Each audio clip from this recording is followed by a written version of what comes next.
हल षष्ठी की व्रत कथा। भाद्रपद माह के कृष्ण पक्ष की षष्ठी को यह पर्व भगवान श्री कृष्ण के ज्येष्ठ भ्राता श्री बलराम जी के जन्मोत्सव के रूप में मनाया जाता है। इसी दिन बलराम जी का जन्म हुआ था। हल षष्ठी की व्रत कथा निम्न अनुसार है। प्राचीन काल में एक गौलिन थी, उसका प्रसव काल अत्यंत निकट था। एक और वह प्रसव से व्याकुल थी तो दूसरी ओर उसका मन गौरस दूध दही बेचने में लगा हुआ था।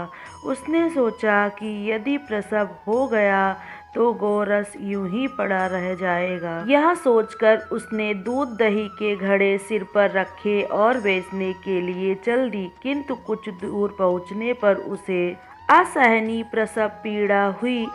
वह एक झरबेरी की ओट में चली गई और वहां एक बच्चे को जन्म दिया। वह बच्चे को वहीं छोड़कर पास के गांव में दूध दही बेचने चली गई। संयोग से उस दिन हल षष्ठी थी। गाय भैंस के मिश्रित दूध को केवल भैंस का दूध बताकर उसने सीधे साधे गांव वालों में बेच दिया। उधर जिस झरबेरी के नीचे उसने बच्चे को छोड़ा था, उसके समीप ही खेत में एक किसान हल जोत रहा था।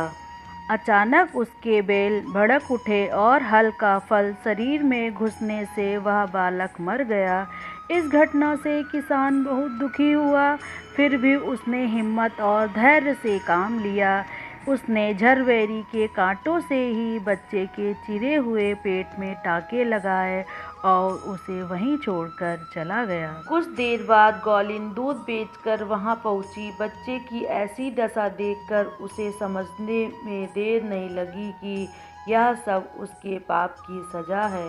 वह सोचने लगी, यदि मैं झूठ बोलकर गाय का दूध ना बेचा होता और गांव की स्त्रियों का धर्म भ्रष्ट ना किया होता तो मेरे बच्चे की यह दशा ना होती। अतः मुझे लौटकर यह सब बातें गांव वालों को बताकर प्रायश्चित करना चाहिए। ऐसा निश्चय कर वह उस गांव में पहुंची जहां उसने दूध दही बेचा था।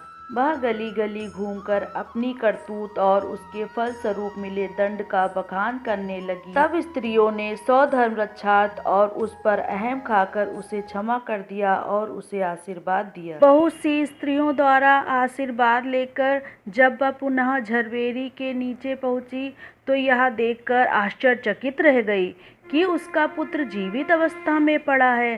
तभी उसने स्वार्थ के लिए झूठ न बोलने की ब्रह्म हत्या के समान समझा और कभी न झूठ बोलने का प्रण लिया। इससे हमें यह सीख मिलती है कि हमें अपने स्वार्थ के लिए किसी से झूठ नहीं बोलना चाहिए और गलत कार्य नहीं करना चाहिए।